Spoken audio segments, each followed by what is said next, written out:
Saudações, bom dia, boa tarde ou boa noite. Manhã fria e escura em Belo Horizonte e vamos continuar nossa leitura da trilogia As Areias do Imperador do moçambicano Mia Couto, literatura africana em língua portuguesa. Então nós estamos lendo essa trilogia, né? O primeiro livro, As Mulheres de Cinzas, e nós vimos então a narrativa alternada, né, das cartas que o oficial português, né, envia para o seu superior e a narrativa da própria Imani, que é uma moçambicana, né, ou seja, uma nativa que está do ponto de vista deles, né, essa guerra civil, essa guerra entre é uma obra muito triste, né? Igual eu falei, o Mia Couto parece que ele gosta de histórias dramáticas, né? Histórias tristes, né? Pesarosas, né? Então não é um romance fácil. O que facilita a leitura é justamente o estilo do autor, né? Um estilo mais poético, né? A prosa poética, muito recurso assim de descrição, né? Muita poesia mesmo, né? Assim, impressionante como é que ele tem essa capacidade de criar imagens na prosa. O que permite ler, porque se não fosse do estilo de autor, realmente eu não teria capacidade de ler todos esses livros, né? Pela densidade da história, pelo painel histórico, né? Enfim, não conheço muito a história da África, mas interessante como ele nos faz uma imersão na história, né? Você realmente entra dentro da história. Então, vai mostrar, ou seja, essa necessidade que os portugueses têm de manter essas colônias, no entanto, né, tem que haver com essas brigas internas das tribos, né? Porque, como a gente já falou dos livros do Minha Couto, né, a Moçambique foi colônia de Portugal até ali no final aqui do século XX, né? Não sei as datas exatas, mas depois que os moçambicanos expulsaram os colonizadores portugueses, eles começaram a brigar entre si, porque são várias etnias, né? Então você tem o Moçambique do Norte, o Moçambique do Sul. Então aqui mostra essas etnias brigando entre si, né? Então tem até, por exemplo, o irmão da Imani, né, que se liga a essas etnias inimigas para não se ligar aos portugueses, né? Ele não quer se ligar aos portugueses, que ele acha que é pior.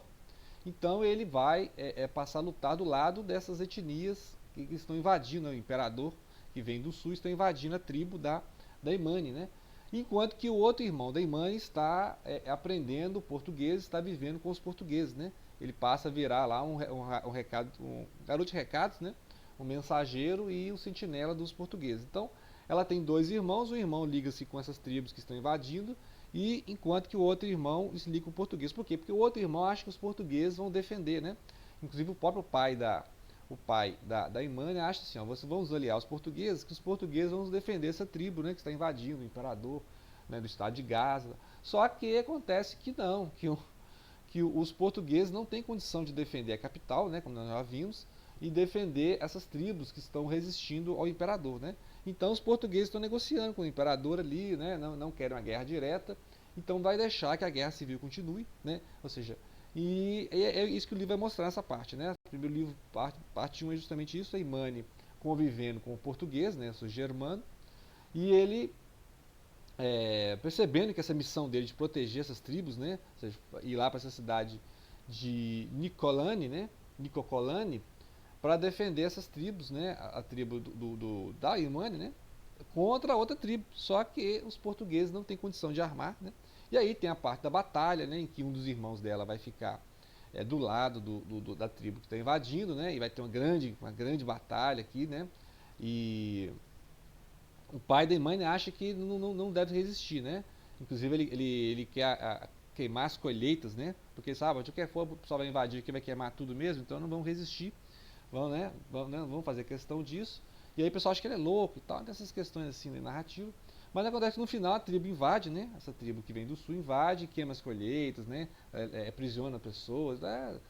E aí o irmão dela some no campo de batalha, né? A mãe fica desesperada, aí mais drama familiar. E aí assim, enquanto isso, o germano que está enviando as cartas, né?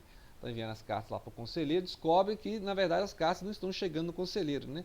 Que tem outra tal de Ornelas, né? Um tal de Ornelas que está respondendo essas. Aí depois no final aqui ele até passa a escrever, ó, vamos acabar com essa farsa mesmo, já que não tá, o Ares de Ornella, o tenente Ares de Ornella. No final ele descobre, né, que quem está lendo as cartas não é, né, o destinatário conselheiro das, né, o superior lá é um outro Ares de Ornelas, que vai recebendo, e ele fica preocupado, né, porque o germano aqui, ele tenta se identificar com as tribos, né, com o povo negro lá, com o povo africano, e ele não quer as regalias, os privilégios, ser carregado nas costas lá, carregado, ele não quer isso, né, e ele é bem republicano, e ele o tempo todo das cartas está criticando justamente a política dos monárquicos, né, por isso que ele foi deportado, né, isso aqui é o exílio para ele, né, ele é um exilado, na verdade, ele não concorda, né? Então, por exemplo, o pessoal fica cantando o hino de Portugal, ele não gosta do hino de Portugal porque é um hino monárquico, ele é um republicano, tentou dar um golpe lá na monarquia, né? Que na verdade a monarquia vai seguir em Portugal mais uns 15 anos, né? Ou seja, a monarquia vai acabar em 1910. Então o germano, ele é contra a monarquia portuguesa, né? Por isso ele está lá lutando a guerra em Moçambique, uma guerra que ele não concorda, né? E ele vê que os portugueses não estão preocupados com as guerras civis dos próprios negros lá, né? Os africanos, porque eles estão lutando entre eles e nem uma aldeia destruindo a outra, uma aldeia sendo escravizada para combater. Então, por exemplo, esse imperador lá, né? Esse imperador de Gaza lá, ele escraviza uma aldeia, pega os escravos de uma aldeia para invadir outra, né? Então é assim, impressionante como é que... e os portugueses veem tudo isso como barbárie, né? Todos esses bárbaros, né?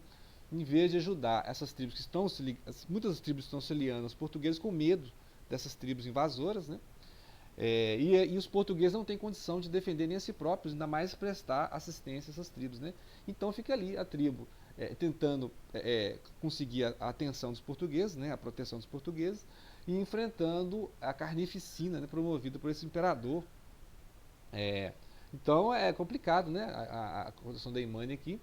E ela se envolvendo, né, afetivamente com o português, a gente não sabe que nível, assim, né? Ela é uma moça de 15 anos, né? E o português é o homem, né? Então tem essas questões também da condição feminina, né? O Biacuto trabalha muito a questão feminina, né? Ou seja, como é a condição da mulher naquela sociedade, né? Então tem umas cenas assim, muito pesadas, como tem uma reunião familiar, né? Ou com um estranho, por exemplo, né? A comida é servida primeiro às mulheres. Ah, mas que cortesia. Não, é para servir às mulheres, porque caso estiver envenenada, né? Tipo, ela fala desse jeito. Caso estiver envenenada, né? Então tá servindo as mulheres primeiro, a gente vê, né? Se as mulheres sobreviverem, então assim, coisa, né? Então a condição feminina aqui, impressionante como é que, né? E no entanto o português, né, está realmente, né, apaixonado pela tradutora aqui, pela intérprete, né? Então, no momento aqui, por exemplo, que o pessoal vai rebelar contra os portugueses, porque depois da batalha lá, viu a carnificina que é, né? Cadáveres abandonados e tal. Então eles vão se rebelar e vão tentar, né, fazer um apelo lá. Inclusive o tio da Imani, ele é a favor de assim, ó, vamos lutar contra a tribo inimiga e problema dos portugueses, né? Não vamos esperar nos portugueses, não. E aí eles vão tentar chegar lá no centro, né, militar dos portugueses. E aí o germano vai estar armado até os dentes para poder enfrentar essa turba, né? Só que lá dentro vai estar uma amiga dele, dos portugueses, que é uma italiana chamada Bianca, né? E vai estar também a Imani, que a Imani está lá aprendendo português junto com eles, né? E como ela vê o irmão dela, sobrevivente, o irmão dela que está do lado dos portugueses, né? E quer ir lá na frente lá avisar, né? Que pretende esse tio dela, né? Querendo reivindicar. Será que os portugueses vão realmente ajudar, né? Porque eles querem enfrentar os invasores, vão arrumar armas para, né? Tem uma parte lá que eles escondem as armas, aí parece que as armas estão semeando armas e aí tá surgindo armas, né? Eles vão cavucar a terra, achar arma toda a terra. Então, uma imagem meio realismo mágico de que você plantando, ou seja, enterrando uma arma, na verdade está plantando uma arma e aí quando eles vão cavucar a terra está cheia de armas, né? Uma coisa estranhíssima, coisa bem, tem cheio de realismo mágico aqui, né? Então, aí o Miyakoto mostra isso, né? Ou seja, esses extremos, e a cena final é extrema, né? Nesse livro aqui é a cena extrema, porque a Imani, na tentativa de evitar, né, mais morticina, inclusive do irmão, que está na frente, ali, o tio também que está ali, né? Ela atira contra o germano, né? Então ele bota a mão assim, e aí ele é ferido nas mãos, e aí termina então essa parte, ele ditando uma carta, ele já sabe que é o Aires de Ornelas, né? E não é mais José de Almeida, e ele relatando, então você tem os fatos na narrativa dela, né, e os mesmos fatos na narrativa dele, né. Então ela vai mostrando justamente essas diferenças, né, de, de, de perspectiva, né, ponto de vista, né. Não tem um narrador que sabe tudo, né. Então muita coisa que ele não entende da cultura, né, por que eles estão fazendo aquilo, ela explica, né? E muita coisa que ela entende da política, por que os portugueses não podem defender o meu povo? Aí você vê as cartas dele, ele falando, a crítica, né? Então é interessante, a narrativa só é possível você entender justamente porque tem os dois pontos de vista, né? Então, se fosse só o narrador ela, você não entenderia. Se fosse só o narrador ele, você também não entenderia. Então, a necessidade de ter essa alternativa de narração. Muito bem, aí agora então nós vamos para o livro 2, que aí é continuando a história, né? Então ele continua escrevendo as cartas, só que essas cartas não são escritas mais para o conselheiro lá, é para o Aires, né? Aires Ornelas, e ele vai contando, né? E aqui agora o tenente vai começar a responder as cartas, né? Ou seja, muitas dessas cartas, ele vai começar, agora você vai ter a voz, né? Que é o próximo livro que nós estamos lendo, você vai ter agora acesso à voz do próprio tenente, o outro tenente que está recebendo as cartas ao longo do outro livro, né? Então quem estava recebendo as cartas agora vai responder. E aqui você vê, então eles estão num barco, né? A imagem mostra que eles estão num barco contra a correnteza para levar o Germano para o hospital, porque ele está ferido nas mãos, né? Então eles vão atravessando o rio à noite e atravessando as colunas, as tropas portuguesas. E aí as tropas portuguesas sofreram um ataque, né? Então essas tribos invasoras, né, do imperador, vai botar fogo lá no quartel dos portugueses, vai explodir o paiol, né, as munições, e aí eles vão atravessar o meio do fogo, né, assim, ao longo das margens. Então e aí aquela cavalaria que o pessoal estava esperando, né, tem a parte aqui que a cavalaria vai chegar para nos ajudar, né, sempre aquela imagem da cavalaria, e a cavalaria chega no meio do fogo, porque aí onde estavam os cavalos lá, né, as baias lá onde estavam os cavalos, é incendiado também, os cavalos saem correndo no meio do fogo. Então é uma imagem assim, bem dantesca, né? Os cavalos correndo no meio do fogo. E aí a Imane vai correr lá para ajudar a Bianca, né? Que é essa italiana que está lá tentando ajudar o Germano. E eles encontram então um desses chefes portugueses que eles estavam esperando, essa tropa de apoio que eles estavam esperando, eles chegam. Só que é uma tropa que também está assim, totalmente derrotada, né? Porque eles são pegos de surpresa, chegar lá para poder atacar o imperador. Ou seja, os portugueses estão em impasse total aqui nessa guerra, né? Ou seja, de derrota em derrota, porque a tribo que estava apoiando os portugueses já foi derrotada, e agora essa tropa que vai chegar para ajudar os portugueses foi atacada, né? Então, ou seja, o livro já começa em mau agouro, né? O livro já começa em mau agouro porque os portugueses estão tendo que enfrentar essas tribos, né? As tribos ali invasoras, e eles estão esperando essa cavalaria, que não são bons cavalos, né? E ainda por cima os cavalos são assustados pelo fogo, né? Então, assim, são cenas bem pesadas e estamos esperando aqui ver o que acontece, porque eles estão dentro desse barco para levar o Germano para um hospital, né? Então é o próximo livro que nós vamos ler, que são as narrativas agora, né? As Sombras da Água são as narrativas narrativas da Imane junto com as cartas do tenente Aires de Ornelas, né? E aí vai ter a correspondência do Germano de Melo, o Aires de Ornelas, comentando a guerra, né? E aí nós vamos ver se o Germano vai ser perdoado e vai poder voltar para Portugal, né? Porque ele não é um monárquico, ele está contra os monárquicos, né? Então a gente espera que esse degredo, esse exílio, seja, né, anulado e ele possa voltar. E ele sempre fica falando da mãe, né? Ele nem sabe se a mãe dele está viva, né? Tem umas questões assim.